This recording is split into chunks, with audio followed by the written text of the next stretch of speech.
నమస్కారం ఘంటారావానికి స్వాగతం. ముందుగా ప్రధానాంశాలు. ప్రభుత్వ విధానాలను అమలు చేసే బాధ్యత కలెక్టర్లదేనన్న సీఎం. 15% వృద్ధి రేటు సాధనే లక్ష్యంగా పనిచేయాలని పిలుపు.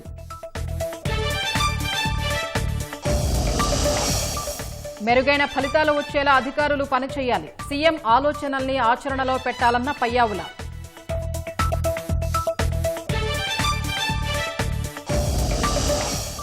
మెగా డిఎస్సీ తుది జాబితా విడుదల. కొత్త విద్యావేత్తల్ని స్వాగతిస్తున్నామన్న లోకేష్.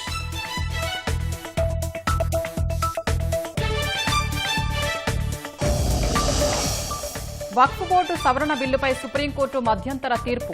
5 ఏళ్లు ఇస్లాంలో ఉండాలనే నిబంధనపై స్టే.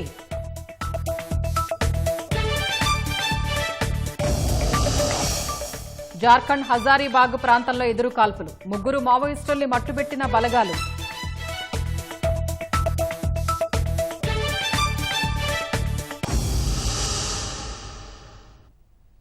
2047 నాటికి స్వర్ణాంధ్రను సాకారం చేసి 15% వృద్ధి రేటు సాధించడమే లక్ష్యమని సీఎం చంద్రబాబు అన్నారు. కలెక్టర్ల సదస్సులో పాల్గొన్న ముఖ్యమంత్రి అధికారులకు దిశానిర్దేశం చేశారు. నిర్దిష్టమైన ఆలోచనతో ముందుకెళ్తే ఏదైనా సాధించగలుగుతామన్నారు.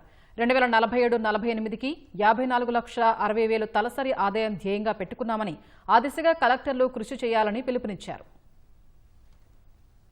ఒక నిర్దిష్టమైన ఆలోచనతో మనం ముందుకు పోతే ఏదైనా సాధిస్తామనేది నా ప్రగాఢమైన విశ్వాసం. ఈ దేశంలో ఎవ్వరూ ఆలోచించినప్పుడు విజన్ 2020 తయారు చేశాం. ఈ ప్రభుత్వం వస్తానే ఒక నిర్దిష్టమైన విధానం government of India Viksit Bharat 2047 తయారు చేశారు. మనం వచ్చిన తర్వాత స్వర్ణాంధ్రప్రదేశ్ 2047 తయారు చేశాం. ఇది మనందరికి ఒక బైబిల్ కావాలి, ఒక భగవద్గీత కావాలి, ఒక ఖురాన్ కావాలి. మీరు ఎవరైనా సరే చేసేటప్పుడు ఇది అవన్నీ కూడా మానసిక ఆనందం, ఒక మనకు తృప్తినిచ్చేదైతే ఇది జరిగితే భారతదేశాన్ని ఎవ్వరూ ఆపలేరు. ప్రపంచంలో నెంబర్ 1గా తయారవుతుంది. అందులో తెలుగు రాష్ట్రం మనం అగ్రస్థానంలో ఉండాలని నా ఆలోచన. సామాజిక న్యాయాన్ని పరిగణిస్తూనే సమతుల్యంతో సమర్థత కూడా పెద్దపీటేసి ముందుకు పోతున్నాం. ఈరోజు మేము చేసిన పని మీరు గుర్తుపెట్టుకోవాలి. రిమైండ్ చేస్తున్నా మీకు. పొలిటికల్ గవర్నెన్స్ అన్నాం కాబట్టి ఇక్కడ ఎన్డీఏ గవర్నమెంట్ ఉంది, కేంద్రంలో కూడా ఎన్డీఏ గవర్నమెంట్ ఉంది. డబుల్ ఇంజన్ సర్కార్, double digit growth. Highest growth rate 10.5% first క్వార్టర్లో వచ్చాం. కానీ మన ఎయిమ్ అయితే ఇంకా ఎక్కువ ఉంది, హై ఉంది. అదే సమయంలో లాస్ట్ ఇయర్ 12% గ్రో అయ్యాం. 2047 వరకు 15% గ్రో కావాలని మన ఆలోచన. పర్ క్యాపిటల్ ఇన్కమ్ కూడా ఎక్కడికక్కడ లాస్ట్ వరకు వెళ్తున్నాం. 24-25లో 15,93,000 జిఎస్టిపి, 12% గ్రోత్ రేట్, 2,98,058 రూపాయలు పర్ క్యాపిటల్. ఈ year target 18,65,704 GSTP, 17% growth rate. అందులో 3,47,871 పర్ క్యాపిటల్. 28-29కి 29,29,000 కోట్ల రూపాయలు జిఎస్టిపి రావాలి. 4,67,797 రూపాయలు తలసరి ఆదాయం. 2,66,000 నుంచి 4,67,000 వస్తే అవి ఇట్ విల్ క్రియేట్ ఇంపాక్ట్. ఇక్కడి నుంచి 47-48కి 54,60,000 తలసరి ఆదాయం ధ్యేయంగా పెట్టుకున్నాం. జిల్లాల రూపురేఖలు మార్చేది కలెక్టర్లేనని ముఖ్యమంత్రి చంద్రబాబు ఉద్ఘాటించారు. ప్రభుత్వ పాలసీల్ని సమర్థవంతంగా అమలు చేయాల్సిన బాధ్యత కలెక్టర్లదేనని, ఆ దిశగా పనిచేయాలని దిశానిర్దేశం చేశారు. మార్పులు చేర్పులు చేసుకుంటూ ఆర్థిక అసమానతలు తగ్గించేదానికి వెల్ఫేర్ ఇస్తూనే ఇంకొక పక్క P4 కూడా తీసుకొచ్చాం. ప్రభుత్వం చాలా స్పష్టంగా ఒక హామీ ఇచ్చాం. అభివృద్ధి చేస్తాం, సంక్షేమ కార్యక్రమాలు ఇంకా మెరుగ్గా చేస్తాం, అందరినీ సాధికార వైపు తీసుకెళ్తామని చాలా స్పష్టంగా హామీ ఇచ్చాం. నమ్మారు. 94% మాకు స్ట్రైక్ రేట్ ఇచ్చారంటే ఈ ప్రభుత్వం పైన పెట్టుకున్నటువంటి అచంచలమైన విశ్వాసం. ఆ విశ్వాసాన్ని మేము మళ్ళీ తిరిగి నిలబెట్టుకోవాలంటే దీన్ని ఎప్పటికప్పుడు పర్ఫార్మెన్స్ చేస్తే తప్ప ఇది సాధ్యం కాదు. మంత్రులు ఎంత పని చేసినా అధికార యంత్రాంగం కూడా దీన్ని ముందుకు తీసుకుపోయే పరిస్థితి రావాల్సిన అవసరం ఉంది. ఈ అన్ని విధాలు ఆలోచించిన తర్వాత ఎవరిని ఎక్కడ పెడితే అనుకున్న లక్ష్యాలకు దగ్గరగా చేరగలుగుతాము, మిమ్మల్ని అందరినీ ఎంపిక చేశామని చెప్పి కూడా నేను మీకు తెలియజేస్తున్నాను. అదే సమయంలో పాత కలెక్టర్స్కి మళ్ళీ ఒకసారి గుర్తు చేస్తున్నా, మీలో కాంప్లసెన్సీ ఉంటే అది కరెక్ట్ కాదు. మీరు చేసిన పని బాగా ఉందనే ఉద్దేశంతో మిమ్మల్ని కొనసాగిస్తున్నాం. అదే సమయంలో మీరు నిరూపించుకోవాల్సిన ఇంకా చాలా ఉంది. ప్రైమ్ మినిస్టర్ తర్వాత, చీఫ్ మినిస్టర్ తర్వాత ఆల్ పవర్ఫుల్ కలెక్టర్. మీరు అనుకుంటే జిల్లా రూపురేఖలు మార్చే అవకాశం మీకు ఉంటుంది. ప్లానింగ్, పొలిటికల్ గవర్నెన్స్ అన్నాం.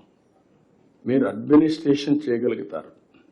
పొలిటికల్ మేనేజ్మెంట్ చేయాల్సింది ఈ పక్కుండే రాజకీయ నాయకులు చేయాలి, మంత్రులు చేయాలి. That is their duty. Policy ఇవ్వడమే కాకుండా ఆ పాలసీని లాస్ట్ మైల్కి ప్రజల్లోకి తీసుకుపోవడం, అమలు చేయడం, ప్రజల్ని ప్రిపేర్ చేయడం, పొలిటికల్ ఫోర్సెస్ ఏమైనా ఉంటే న్యూట్రలైజ్ చేయడం, సమర్థవంతంగా వాళ్ళని ఎదుర్కోవడం చేయాల్సిన బాధ్యత వీళ్ళందరిపైన ఉంది. కొంతమంది ఇక్కడ కొన్ని ప్రత్యేకమైన కారణాలు కావచ్చు, ఏదైనా కావచ్చు, కానీ పర్ఫార్మెన్స్ కొన్ని దిక్కలు చాలా బాగుంది, కొన్ని దిక్కలు అనుకున్నంత లేదు. ఫోకస్ చేస్తే ఇది సాధ్యం.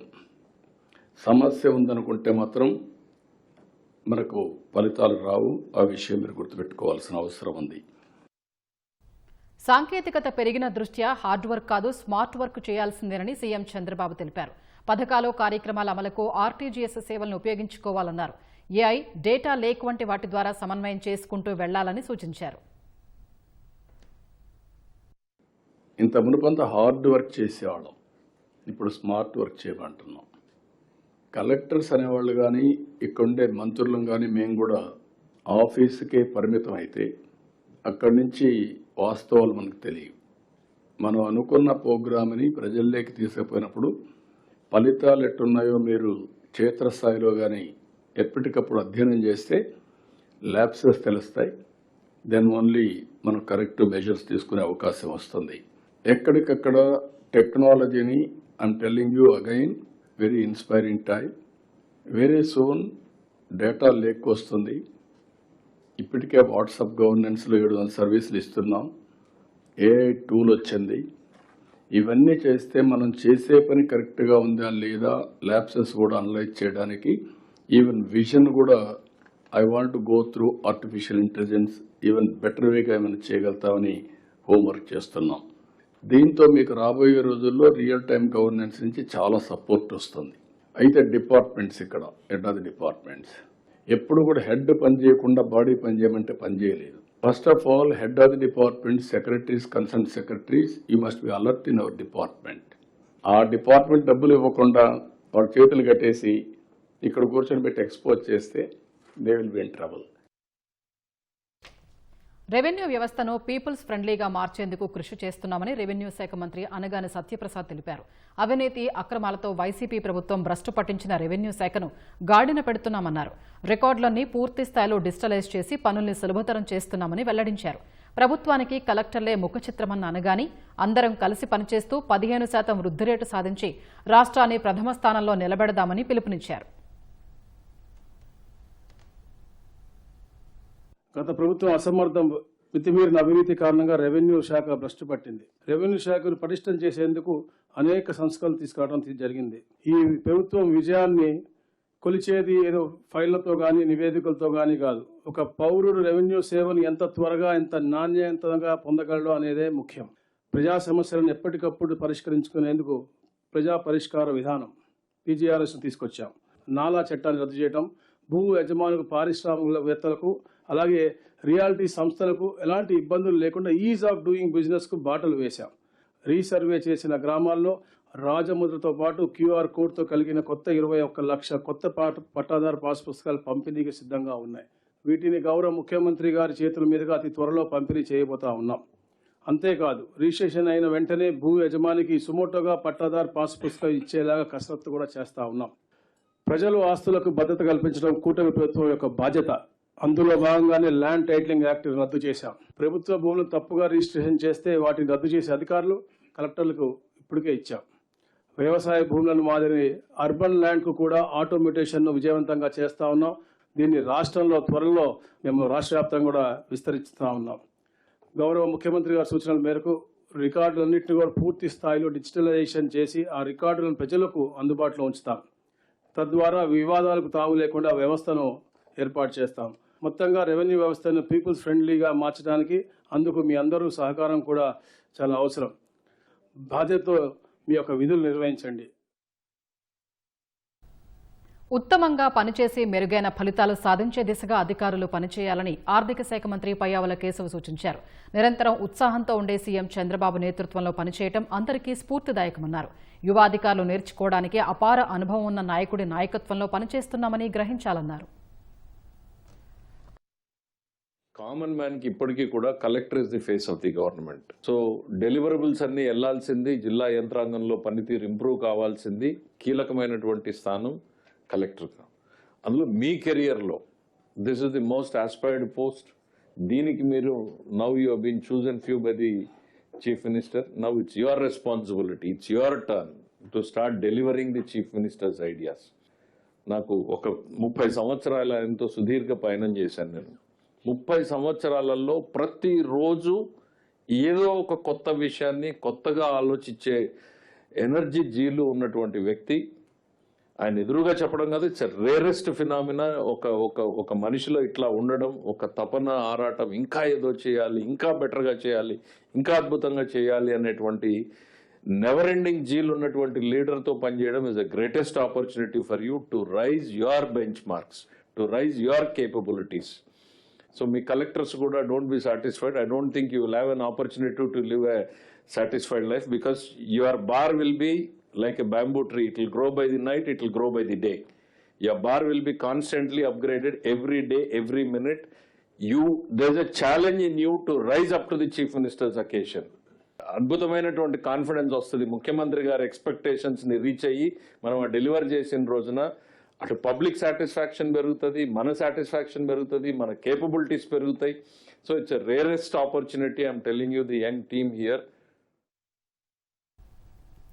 మహాలయ పక్షాల్ని అనుసరించి పితృకర్మ పూజలు ఉండటం వల్ల ఉప ముఖ్యమంత్రి పవన్ కళ్యాణ్ కలెక్టర్ల సదస్సుకు హాజరు కాలేదు. పితృకర్మ పూజ ప్రక్రియ ఈ రోజునే ప్రారంభమైనందున కలెక్టర్ల సదస్సుకు రాలేకపోతున్నట్లు పవన్ కళ్యాణ్ సందేశం పంపారు. సదస్సులో రేపు పాల్గొంటారని తెలిపారు. మెగా డిఎస్సీ తుది ఎంపిక జాబితాను మంత్రి లోకేష్ విడుదల చేశారు. డిఎస్సీ అధికారిక వెబ్సైట్లో తుది ఎంపిక జాబితాను పొందుపరిచారు. ఉపాధ్యాయ ఉద్యోగాలకు ఎంపికైన అభ్యర్థులకు ఈ నెల 19న సీఎం చంద్రబాబు చేతుల మీదుగా నియామక పత్రాలు అందించనున్నట్లు పాఠశాల విద్యాశాఖ కార్యదర్శి కోన శశిధర్ తెలిపారు. అత్యంత పారదర్శకంగా ఎంపిక ప్రక్రియ నిర్వహించినట్లు వివరించారు. 16,347 పోస్టులు నోటిఫై చేస్తే ఈరోజు సెలక్షన్ లిస్టులో 15,941 పోస్టులకి మనం అపాయింట్మెంట్ లెటర్స్ ఇస్తున్నాము. 406 పోస్టులకి ఆ రోస్టర్కి సంబంధించిన క్యాండిడేట్స్ లేకపోవడం వల్ల ఇది క్యారీ ఫార్వర్డ్ వేకెన్సీ కింద మనం తీసుకుంటాము. మరి ఒక శుభ పరిణామం ఏమిటంటే ఈరోజు ఎవరైతే ఈ ఫైనల్ సెలక్షన్ లిస్టులో ఉన్నారో 15,941 క్యాండిడేట్స్, దాంట్లో 7,955 మహిళలు ఉన్నారు, 7,986 పురుషులు ఉన్నారు. అంటే లేడీస్ 49.9%, మెన్ వచ్చి 50.1%. అంటే సమానంగా మహిళలు ఆల్మోస్ట్ 50-50 రావటం చాలా సంతోషంగా ఉంది. వీళ్ళందరికీ కూడా 19న ఈ నెల 19వ తారీఖున ముఖ్యమంత్రి గారి చేతుల మీదుగా, అలాగే మరి ఉప ముఖ్యమంత్రి, మా మంత్రి గారు, మిగతా మంత్రివర్యులు, శాసనసభ్యులు అందరూ సమక్షంలో ఒక పండుగ వాతావరణంలో అందరికీ అపాయింట్మెంట్ లెటర్స్ అందించడం జరుగుతుంది. వీళ్ళకి ఎవరైతే సెలెక్ట్ అయ్యారో ఈ క్యాండిడేట్స్, వీళ్ళకి ఈ నెల 22 నుంచి 29 వరకు అలాట్ అయిన జిల్లాల్లో వాళ్ళకి ట్రైనింగ్స్ కూడా ఏర్పాటు చేయడం జరుగుతుంది. ఆ ట్రైనింగ్స్లోనే కౌన్సిలింగ్ కూడా చేసి వాళ్ళకి ప్లేస్ ఆఫ్ పోస్టింగ్స్ కూడా ఇవ్వటం జరుగుతుందని చెప్పి మీకు తెలియజేస్తున్నాను. దీనిలో వెయిటింగ్ లిస్ట్ కానీ సెకండ్ లిస్ట్ కానీ ఉండదు. ఇది ఫైనల్ సెలెక్షన్ లిస్ట్. ఏదైతే 406 ఫిల్ కాలేదో అవి నెక్స్ట్ డిఎస్సికి తీసుకొని వెళ్ళటం జరుగుతుంది. మా మంత్రి గారు ఇదివరకే అనౌన్స్ చేసినట్టుగా ప్రతి సంవత్సరం వేకెన్సీ పొజిషన్ చూసుకొని అవసరాన్ని బట్టి డిఎస్సి ఎవ్రీ ఇయర్ కండక్ట్ చేస్తామని కూడా మంత్రి గారు ఆల్రెడీ అనౌన్స్ చేశారు. నెక్స్ట్ టెట్ కూడా నవంబర్లో ఉంటుంది కాబట్టి మరి అభ్యర్థులందరూ కూడా దానికి ముందుగానే తయారవ్వాల్సిందిగా విజ్ఞప్తి చేస్తూ మరి అందరికి కూడా ధన్యవాదాలు తెలియజేసుకుంటూ సెలవు తీసుకుంటాను. మెగా డిఎస్సి తుది జాబితాలో అర్హత పొందిన అభ్యర్థులందరికీ మంత్రి లోకేష్ అభినందనలు తెలిపారు. మెగా డిఎస్సి వాగ్దానం నెరవేరిందని హామీ ఇచ్చినట్లుగా ఏటా నిర్వహిస్తామని స్పష్టం చేశారు. మన విద్యా వ్యవస్థను బలోపేతం చేస్తూ ఏపీ మోడల్ ఆఫ్ ఎడ్యుకేషన్ దృష్టిని ప్రతి తరగతి గదికి తీసుకెళ్లేలా చేసిందని మంత్రి అన్నారు. కొత్త విద్యావేత్తల్ని స్వాగతిస్తున్నామని, గొప్ప ప్రయాణాన్ని ప్రారంభించేటప్పుడు వారికి మార్గనిర్దేశం చేయాలని ఉపాధ్యాయ సమాజాన్ని కోరారు. ఈసారి జాబితాలో పేరు లేనివారు నిరుత్సాహపడకుండా దృఢ సంకల్పంతో ఉండాలని మంత్రి తెలిపారు. కేంద్ర రాష్ట్ర ప్రభుత్వాలు అమలు చేసే పథకాలను లింగ అసమానతల ఆధారంగా సమీక్షించాలని పార్లమెంటు మహిళా సాధికార కమిటీ చైర్పర్సన్ పురంధేశ్వరి అన్నారు. తిరుపతిలో 2వ రోజు మహిళా సాధికార జాతీయ సదస్సులో ఆమె మాట్లాడారు. మహిళలు అభివృద్ధిని ముందుండి నడిపిస్తున్నారని చెప్పారు. మారుతున్న సమాజానికి ఈ సమావేశాలు ఓ నిదర్శనమన్నారు. మహిళలకు సమన్యాయం, గౌరవానికి ఈ సమావేశాలు ఉపయోగపడతాయని తెలిపారు. 2047కి వికసిత్ భారత్ సాధనలో మహిళలు ముందుండి నడిపించాలని పిలుపునిచ్చారు. The deliberations during the plenary sessions of this conference on gender-responsive budgeting and empowering women to face the challenges of emerging technologies have yielded profound and far-reaching outcomes. These discussions have laid a strong foundation for empowering women legislators to take the outcomes of this conference to their respective constituencies, bloc, tehsil and villages to bring about meaningful and realistic empowerment in the lives of women of our country. We unanimously resolve the following on gender responsive budgeting: to apply a gender lens to policy formulation, planning, allocation, execution and audit. Ensure that every ministry and department evaluates its schemes for gender impact, not just those labeled as women-centric schemes. I hope you get the essence of it. It means not only the women-centric schemes, but all the schemes which are being implemented by states would have to be reviewed through a gender lens. Kalpana Soren Jharkhand CM Hemant Soren సతీమణి మాత్రమే కాదు, ఓ బలమైన నాయకురాలు. తక్కువ సమయంలో రాజకీయాల్లో పట్టు సాధించడంతో పాటు మహిళా ఎమ్మెల్యేల సాధికారత కోసం కృషి చేస్తున్నారు. తిరుపతిలో జరుగుతున్న మహిళా సాధికార కమిటీల తొలి సదస్సులో పాల్గొన్న కల్పన సోరెన్తో ఈటీవీ ముఖాముఖి. జాతీయ మహిళా సాధికారత సదస్సుకు వచ్చినటువంటి జార్ఖండ్ ఎమ్మెల్యే కల్పన సోరెన్ గారు మనతో ఉన్నారు. మరి ఆవిడ తెలుసుకుందాం, మహిళా సాధికారత కోసం ఇక్కడి నుంచి ఎలాంటి అంశాలను తీసుకెళ్లిపోతున్నారు. నమస్తే ma'am. So how it is participating in this conference as it is the first conference, how the feeling? I'm delighted to be here.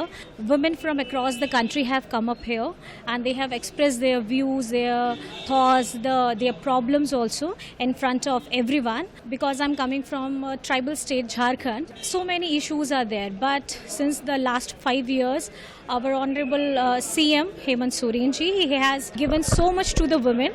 So many schemes are going on, especially for the girl child, since the childbirth till the death. I think every age group has the different schemes. Adolescent girls till the age of 18, if I am telling you, is the Savitribai Phule Kishori Samriddhi Yojana. They are getting the 40,000 rupees till the age of 18, so that they can get their education, they can have the dream and they can fulfill it. When it comes for the middle age, we have a Mukhyamantri Maiya Samman Yojana. In that, providing 2,500 rupees per month to at least the 57 lakh women in Jharkhand. Right now, women, every child, every girl, every boy, every youngsters, even the elder one. In every specter, every area, women had to fight a lot more than the men. But together when it comes for the point of a woman, I think एक बच्चा माँ की कोख से आता है, and that is a more capability and that is a more capable person on earth.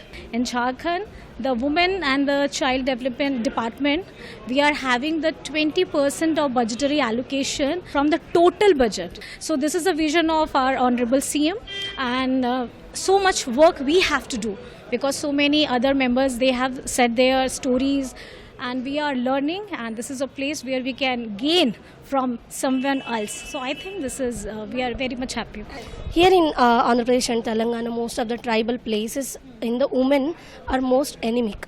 What about the women in Jharkhand, and what are the measures that you are taking for women not to be the anemic person? In Jharkhand also we were facing these kind of challenges also, and especially we have started a scheme from the Jharkhand government for it's a 15 lakh rupees for the family to take care of their health also, and I think this is a tremendous scheme which has started recently.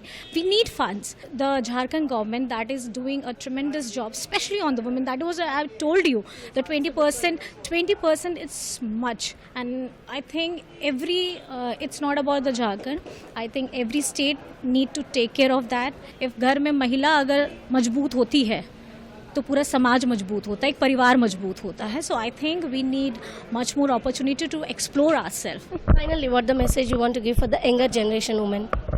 Younger generation, just first and last, confidence in yourself, nobody else.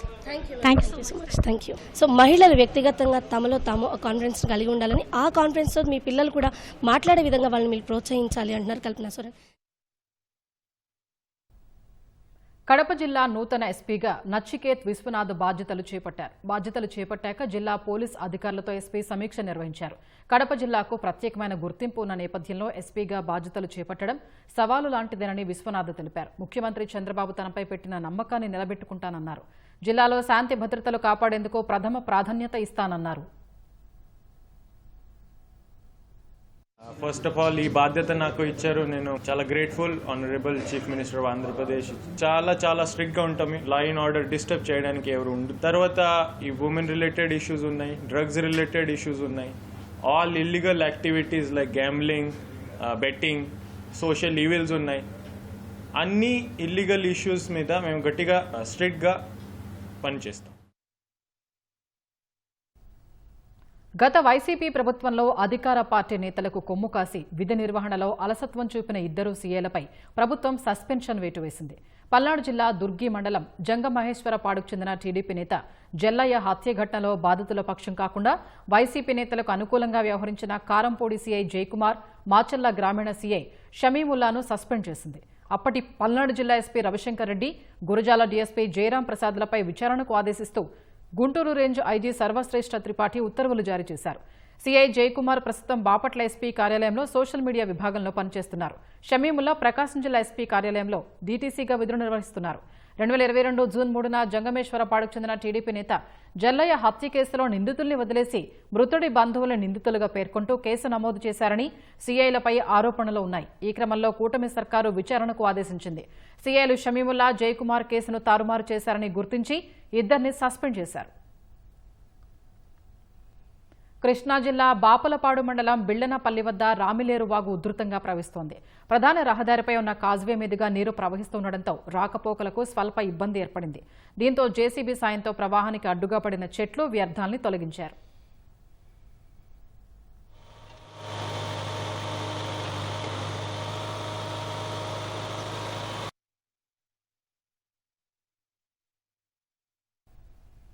Srisailam project గేట్లు మూసేశారు. ఎగువనున్న జూరాల, సుంకేసుల ప్రాజెక్టుల నుంచి వరద ప్రవాహం ఒక్కసారిగా తగ్గింది. శ్రీశైలం ప్రాజెక్టులోకి ప్రస్తుతం 79,434 క్యూసెక్కుల నీరు మాత్రమే వస్తోంది. పోతిరెడ్డిపాడు హెడ్ రెగ్యులేటర్ కుడి ఎడమగట్లలో విద్యుదుత్పత్తి ద్వారా మొత్తం 96,234 క్యూసెక్కులు బయటకు వెళుతోంది. శ్రీశైలం పూర్తి స్థాయి నీటి మట్టం 885 అడుగులు కాగా ప్రస్తుతం 883.50 అడుగుల మేర ఉంది. నీటి నిల్వ సామర్థ్యం 215.80 టీఎంసీలు కాగా ప్రస్తుతం 207.41 టీఎంసీల నిల్వ ఉంది. దేశవ్యాప్త ఆందోళనలకి కారణమైన వక్ఫ్ చట్టంలోని 3 కీలక నిబంధనలపై సుప్రీంకోర్టు మధ్యంతర స్టే విధించింది. రాష్ట్రాలు నిబంధనలను రూపొందించే వరకు స్టే అమల్లో ఉంటుందని సుప్రీం తెలిపింది. చట్టంలోని నిబంధనల్లో కొన్ని ఏకపక్షంగా అధికారాన్ని వినియోగించుకుంటాయని పేర్కొంది. 2025 వక్ఫ్ సవరణ చట్టం చెల్లుబాటును సవాలు చేస్తూ దాఖలైన పిటిషన్లను విచారించిన సుప్రీం మే 22న తీర్పు రిజర్వ్ చేసింది. దానిపై ఇవాళ ఆదేశాలిచ్చిన సీజేఐ జస్టిస్ గవాయ్ నేతృత్వంలోని ద్విసభ్య ధర్మాసనం రాజ్యాంగబద్దంగానే ఉన్నందున చట్టంపై పూర్తి స్టే విధించాల్సిన అవసరం లేదని పేర్కొంది. అయితే కొన్ని సెక్షన్లకు మాత్రం భద్రత కల్పించాల్సి ఉందని అభిప్రాయపడింది. కొత్త వక్ఫ్ చట్టంలో జిల్లా కలెక్టర్లకు విస్తృత అధికారాలు ఇవ్వడంపై అభిప్రాయం వ్యక్తం చేసిన సుప్రీం పౌరుల హక్కులపై తీర్పు చెప్పడానికి కలెక్టర్ను అనుమతించొద్దని, ఇది అధికారాల విభజన ఉల్లంఘనకు దారితీస్తుందని తెలిపింది. కనీసం 5 ఏళ్లు ఇస్లాంను పాటించే వ్యక్తులకే వక్ఫ్ ప్రకటించే హక్కు ఉంటుందన్న నిబంధనపై కూడా స్టే విధిస్తున్నట్లు సీజేఐ తెలిపారు. వక్ఫ్ బోర్డులో 3 కన్నా ఎక్కువ ముస్లిమేతరులు ఉండొద్దని, సెంట్రల్ వక్ఫ్ కౌన్సిల్లో ముస్లిమేతరులు 4 మించకూడదని స్పష్టం చేశారు. సాధ్యమైనంత వరకు వక్ఫ్ బోర్డు సీఈఓ ముస్లిమే అయి ఉండాలని ఆదేశించిన సుప్రీం అయితే ముస్లిమేతర వ్యక్తిని సీఈఓగా నియమించేందుకు అనుమతించే సవరణను నిలిపివేయడానికి నిరాకరించింది. జార్ఖండ్లో నక్సల్ వ్యతిరేక ఆపరేషన్లో భద్రతా బలగాలు కీలక విజయం సాధించాయి. హజారీబాగ్ ప్రాంతంలో భద్రతా బలగాలకు నక్సలైట్లకు మధ్య జరిగిన భీకర ఎదురుకాల్పుల్లో 3 నక్సల్స్ మృతి చెందారు. చనిపోయిన వారిలో తూర్పు భారత్లో మోస్ట్ వాంటెడ్ మావోయిస్టు జాబితాలో ఉన్న కమ్యూనిస్టు పార్టీ కేంద్ర కమిటీ సభ్యుడు సహదేవ్ సోరెన్ కూడా ఉన్నారు. ఆయన తలపై 2 కోట్ల రూపాయల నజరానా ఉంది. Bihar Jharkhand special area committee సభ్యుడైన రఘునాథ్ హెంబ్రామ్ అలియాస్ చెంచల్ తలపై 25 లక్షలు, జోనల్ కమిటీ మెంబర్ అయిన బీర్సేన్ గంజు అలియాస్ రామ్ ఖేల్వాన్ తలపై 10 లక్షల బౌంటీ ఉన్నట్లు భద్రతా బలగాలు తెలిపాయి. కరండీ గ్రామంలో నక్సల్ కార్యకలాపాలు సాగుతున్నాయన్న సమాచారంతో కోబ్రా దళం, జార్ఖండ్ పోలీసులు కలిసి సంయుక్త ఆపరేషన్ నిర్వహించారు. ఉదయం 6 గంటల సమయంలో వారికి మావోయిస్టులు తారసపడగా ఎదురుకాల్పులు చోటు చేసుకున్నాయి. ఘటనా స్థలం నుంచి 3 AK-47 రైఫిల్స్ ను స్వాధీనం చేసుకున్నట్లు తెలిపాయి. 2024-25 ఆర్థిక సంవత్సరానికి సంబంధించిన ఐటీఆర్ దాఖలకు నేటితో గడువు ముగియనున్నట్లు ఆదాయ పన్ను విభాగం వెల్లడించింది. సెప్టెంబర్ 30 వరకు గడువును పొడిగించినట్లు సోషల్ మీడియాలో జరుగుతున్న ప్రచారం తప్పని స్పష్టత ఇచ్చింది. ఐటీ రిటర్నుల దాఖలకు ఎలాంటి పొడిగింపు లేదని ఎక్స్లో పేర్కొంది. ఐటీఆర్ ఫైలింగ్కు ఇప్పటికే జూలై 31 నుంచి సెప్టెంబర్ 15 వరకు గడువును పొడిగించామని తెలిపింది. అధికారికంగా ఇచ్చే అప్డేట్లను మాత్రమే ఎప్పటికప్పుడు చూసుకోవాలని పన్ను చెల్లింపుదారుల్ని కోరింది. ఐటీఆర్ ఫైలింగ్, పన్ను చెల్లింపులపై సందేహాల నివృత్తి కోసం నిరంతర హెల్ప్ డెస్క్ ఏర్పాటు చేసినట్లు వెల్లడించింది. ఇప్పటివరకు దాదాపు 6 కోట్లకు పైగా పన్ను చెల్లింపుదారులు ఐటీఆర్ను దాఖలు చేసినట్లు తెలిపిన ఆదాయ పన్ను విభాగం మిగిలిన వారు వెంటనే ప్రక్రియను పూర్తి చేయాలని కోరింది. యూపీఎస్సీకి తప్పుడు పత్రాలు సమర్పించి ఐఏఎస్ ఉద్యోగం కోల్పోయిన పూజా ఖేడ్కర్ కుటుంబం మరో వివాదంలో చిక్కుకుంది. ఓ ట్రక్కు డ్రైవర్ను కిడ్నాప్ చేశారని పూజా కుటుంబంపై ఆరోపణలు వచ్చాయి. 2 రోజుల క్రితం నవీ ముంబైలోని ఎరోలి సిగ్నల్ వద్ద పూజా ఖేడ్కర్ కుటుంబానికి చెందిన కారు, కాంక్రీటు మిక్సర్ ట్రక్కు ఢీకొన్నాయి. కారు నుంచి బయటకొచ్చిన 2 వ్యక్తులు ట్రక్కు నడిపిన ప్రహ్లాద్ కుమార్ను బలవంతంగా కారులో ఎక్కించుకుని 130 కిలోమీటర్ల దూరంలోని పూణేలో వారి ఇంటికి తీసుకెళ్లారు. అతడి కోసం పూజా ఖేడ్కర్ ఇంటికి వెళ్లగా ఆమె తల్లి మనోరమ ఖేడ్కర్ నుంచి ప్రతిఘటన ఎదురైందని పోలీసులు తెలిపారు. డ్రైవర్ను రక్షించినట్లు వివరించారు. ప్రస్తుతం విధులకి ఆటంకం కలిగించిన కేసులో మనోరమ ఖేడ్కర్పై పోలీసులు కేసు నమోదు చేశారు.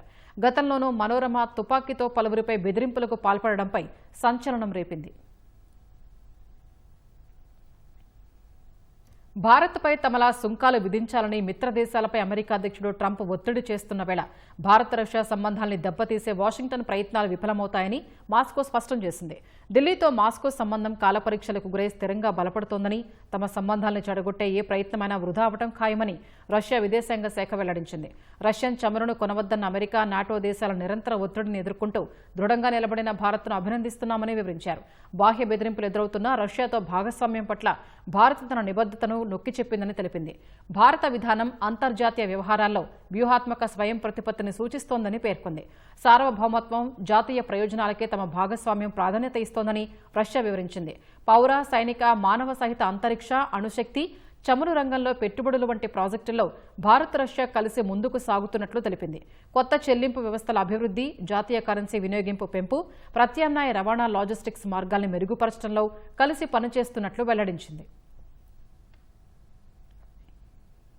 అమెరికాలో భారత సంతతికి చెందిన చంద్ర నాగమల్లయ్య హత్య కేసుపై అమెరికా అధ్యక్షుడు డొనాల్డ్ ట్రంప్ స్పందించారు. అక్రమ వలసల్ని ఇక ఏమాత్రం ఉపేక్షించబోనని ట్రంప్ స్పష్టం చేశారు. డల్లాస్లో చంద్ర నాగమల్లయ్యను మంచి పేరు ఉందన్న ట్రంప్ అలాంటి వ్యక్తి దారుణ హత్యకు గురవటం చాలా బాధాకరమని విచారం వ్యక్తం చేశారు. భార్య కుమారుడు ఎదుటే ఈ ఘోరం జరిగిందన్న ట్రంప్ క్యూబన్ అక్రమ వలసదారుడు ఈ దారుణానికి తెగబడ్డాడని పేర్కొన్నారు. నిందితుడిపై పోలీసులు ఫస్ట్ డిగ్రీ కింద అభియోగాలు నమోదు చేసి విచారణ చేపడతారని ట్రంప్ హామీ ఇచ్చారు. అతడికి నేర చరిత్ర ఉందని, చిన్నారిపై లైంగిక దాడి, దొంగతనాల కేసుల్లో గతంలో మార్టినేజ్ అరెస్ట్ అయ్యాడని గుర్తు చేసిన ట్రంప్ అలాంటి వ్యక్తిని అమెరికాలో స్వేచ్ఛగా తిరిగేందుకు బైడెన్ అనుమతించారని విమర్శించారు. డల్లాస్లోని ఓ మాల్లో మేనేజర్గా పనిచేస్తున్న నాగమల్లయ్యను భార్య, కుమారుడి ముందే ఆయన కింద పనిచేసే మార్టినేజ్ తల నరికి చంపాడు. తలను తన్నుకుంటూ తీసుకెళ్లి చెత్తబుట్టలో పారవేశాడు. కర్నూలు జిల్లా పంచలింగాలలో గంజాయి తరలిస్తున్న 5 నిందితుల్ని పోలీసులు అరెస్ట్ చేశారు. పంచలింగాలకు చెందిన నరేంద్ర అనే వ్యక్తి స్వగ్రామాన్ని కేంద్రంగా చేసుకుని గంజాయి వ్యాపారం చేస్తున్నాడు. సొంత కారులో ఒడిశా సరిహద్దుకు వెళ్లి గంజాయి తెచ్చి స్థానిక విక్రయదారులకు సరఫరా చేస్తున్నాడు. దీనిపై పోలీసులకు సమాచారంతో కర్నూలు, బళ్లారి చౌరస్తా వద్ద పోలీసులు తనిఖీ నిర్వహించారు. కారుతో పాటు 20 కిలోల గంజాయిని స్వాధీనం చేసుకున్నారు.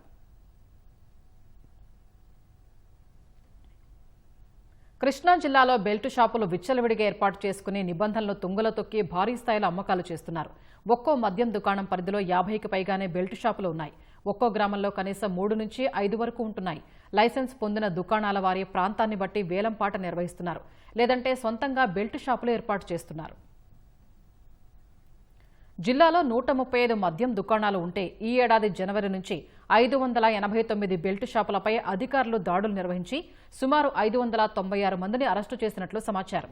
మచిలీపట్నం మండలం తాళ్లపాలెం పంచాయతీలోని ఓ మద్యం దుకాణం పరిధిలో 10ల సంఖ్యలో గొలుసు దుకాణాలున్నాయి. ప్రజాప్రతినిధులు పెద్ద సంఖ్యలో బినామీల పేరున దుకాణాలు నడిపిస్తున్నారు. ఎక్సైజ్ అధికారులు స్థానిక నాయకులతో కుమ్మక్కై మద్యం విక్రయదారుల నుంచి నెలవారీ ముడుపులు పుచ్చుకుని నిర్వాహకుల్ని వదిలేస్తున్నారన్న ఆరోపణలు ఉన్నాయి. బార్ షాపులకు సంబంధించి కొంత టైం నిర్దేశించిన సందర్భంలో అందుబాటులో ఉన్న బెల్ట్ షాపుల్లో మరి పేదలందరూ ఆ మందుని తీసుకోవడం వల్ల ఈరోజు ఇల్లు ఒళ్ళు గుల్లయ్యే పరిస్థితి. ఒక రకంగా అనారోగ్య పాలవుతా ఉన్నారు. మరి ఇంట్లో మొత్తం డబ్బులని ఖాళీ అయ్యే పరిస్థితి. ఈ సందర్భంలో ప్రభుత్వం ఇచ్చిన హామీని వెంటనే అమలు చేయాలని, బెల్ట్ షాపులను రద్దు చేయాలని సిపిఎం పార్టీగా డిమాండ్ చేస్తా ఉన్నాం. బెల్ట్ షాపులకు సంబంధించింది ప్రజలకు అది కంట్రోల్ చేయాల్సిన బాధ్యత ప్రభుత్వానికి, ఎక్సైజ్ది ప్లస్ పోలీస్ యంత్రాంగం కూడా. కాబట్టి అది విచ్చలవిడిగా ఉంటుంది, మాత్రం అది ప్రజానీకానికి సహితమైనటువంటి కాదు. కాబట్టి బెల్ట్ షాపుల మీద ప్రభుత్వం యాక్షన్ తీసుకోవాలని మేము కోరుతున్నాం. అసలు కిరాణా షాపుల కన్నా బెల్ట్ షాపులు ఎక్కువ ఉన్నాయి మా ఊళ్ళో. ఎందుకంటే మొన్నటిదాకా 20 పెచ్చు బాబు గారు చెప్పాడు, పనికెళ్ళి వచ్చేవాడు సాయంత్రం 9 తీసుకున్నాడు, తమ్ముళ్ళు మీకెందుకు నేనున్నాను మీకు తగ్గిస్తా అన్నాడు. ఆయన తగ్గించిన మాట వాస్తవమే. ఈ బెల్ట్ పేరు మీద దోచేస్తాను దోపిడి. ఆ బాబు గారు తెలవదేమో, నేను చెబుతాను వాస్తవం. మొన్నటిదాకా 20 పెచ్చు అమ్మేవాళ్ళు. ఈ బెల్ట్ ఆడి దగ్గర 50,000 రూపాయలు తీసుకున్నాళ్ళు మళ్ళీ ఇంకొక 50 రూపాయలు 10 రూపాయలు పెంచేసి ఆ 30 రూపాయలు 40 రూపాయలు పెంచేసి అమ్ముతున్నారు. ఇక్కడ ప్రతి వాళ్ళు ఇదే ఆలోచన అండి. ఎక్సైజ్ డిపార్ట్మెంట్ నో రెస్పాన్స్, దాని మీద యాక్షన్ తీసుకోవాలి. మొవ్వ మండలంలో ఒక్కో మద్యం దుకాణం పరిధిలో సుమారు 60 బెల్ట్ షాపులున్నాయి. చాలా చోట్ల అసలైన దుకాణాల్లానే వీటిని నిర్వహిస్తున్నారు. ఇటీవల ఓ మద్యం దుకాణం వద్ద అర్ధరాత్రి నుంచి తాగుతున్న కొందరు వైసీపీ నేతలు యూరియా లారీని అడ్డగించి గొడవకు దిగారు. ఎక్సైజ్ శాఖాధికారులు అప్రమత్తమై గొలుసు దుకాణం మూసేయించారు.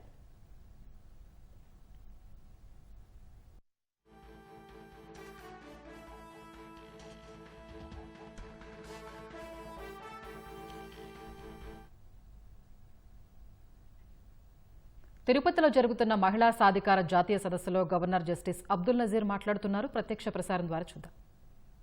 Democracy, women's empowerment is not just for women. Women's empowerment is not just for women. It is a promise to liberate the society as a whole, bringing us closer to a more egalitarian society, a more representative democracy, and a more inclusive citizenship. As Maya Angelou, an American poet, once said, and I quote, "Each time a woman stands for herself, each time a woman stands for herself, she stands for all women."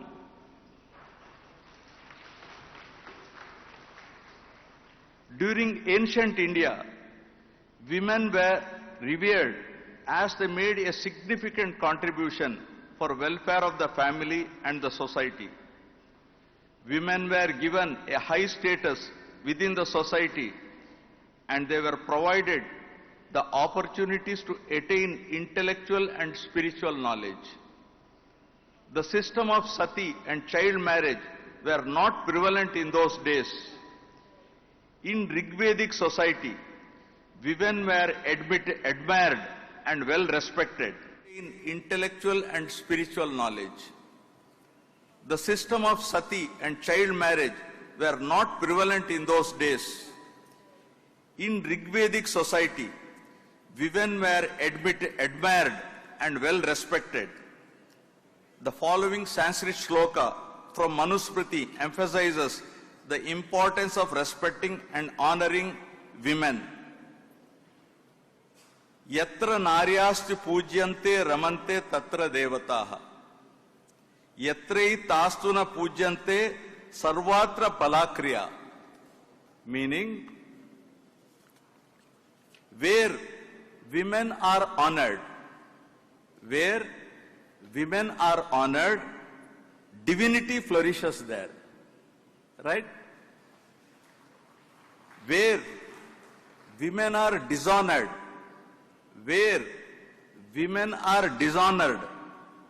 all action, no matter how noble, remains unfruitful.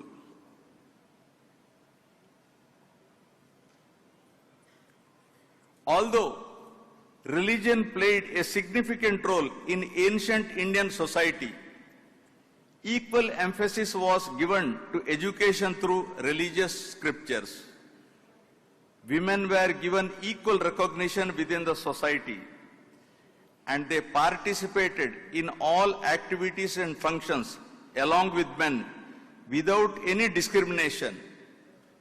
Here I am reminded of the following Sanskrit shloka, which defines the importance of women in a family. This is applicable to the country also, right? Striyam tu rocha manayam sarv tadrochate kulam. Tasyam tvarocha manayam sarvamevana rochate. Meaning, a family's happiness depends on woman's joy.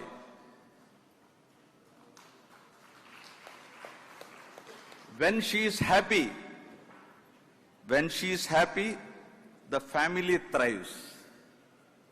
When she is not, everyone in the family feels the impact. The same thing applicable to the state and to the country also in the present day context. In 8th century BCE, Vedic sage Yajnavalkya had imparted divine knowledge to Maitreyi. She had not only been able to comprehend high philosophy, but had also acquired divine knowledge and is considered a symbol of Indian intellectual woman. She stood as the example of educational opportunities available to women in Vedic India, right? In Vedic India, Vedic period. Saint poet Atakuri Molla, a potter's daughter, also known as Kavaitri Molla, was the 16th century Telugu poet who authored Molla Ramayana, a Telugu version of Sanskrit Ramayana. Molla's Ramayana is very popular among the masses because of its simple and beautiful language, and she became immortal in the annals of Telugu literature. She was the first woman saint poet who wrote Ramayana in Telugu. In Hindu Dharma, there is prevalence of the viewpoint that man and woman represent two aspects of one person. Scriptures say that Lord Shiva consists of the body in two halves. One is the male and other is of the female. At the same time, women were under protection of their fathers before marriage and of their husbands after marriage and sons in old age. This is a starting point. This is where we led to in a different path. The dependence of women upon their fathers, husbands and sons was primarily due to the reason that they did not have the right to property. Hindu coparcenary. They were no longer independent and became dependent upon the male-dominated society.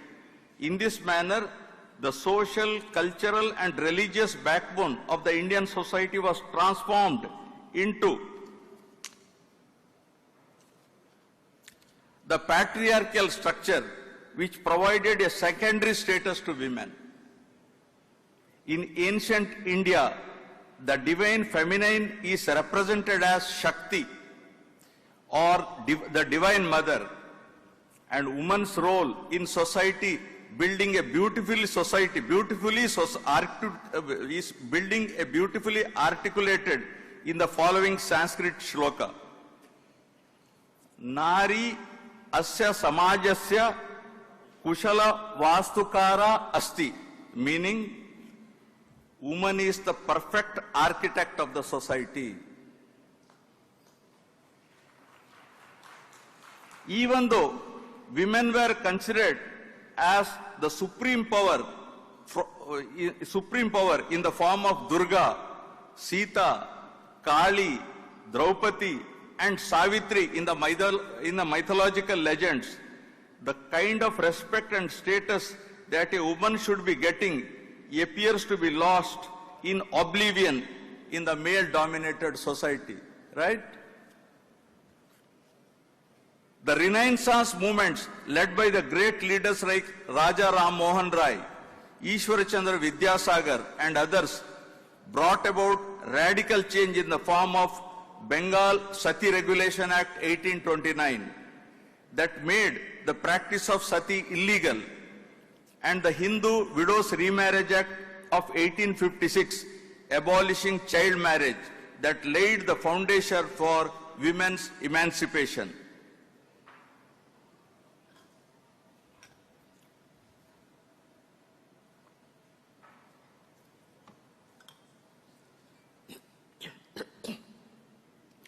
The Constitution of India treats all citizens of India as equal, and women's rights are upheld through the fundamental rights. The principle of gender equality enshrined in the Indian Constitution in its preamble, fundamental rights, fundamental duties and directive principles.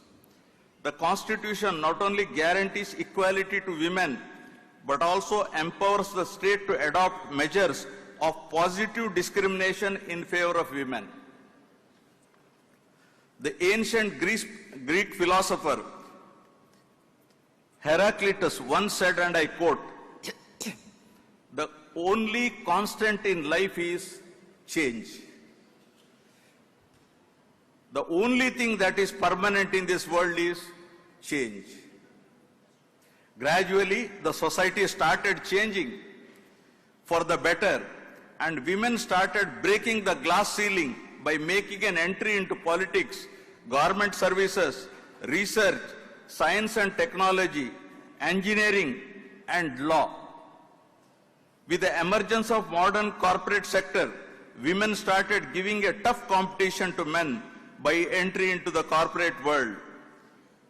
Rani of Jhansi, Rani Lakshmibai, Begum Hazrat Mahal, Savitribai Phule, Sarojini Naidu, Razia Sultan, Ahalyabai Holkar, Aruna Asaf Ali are some of the women who reached greater echelons and became an inspiration and role model for women of this generation.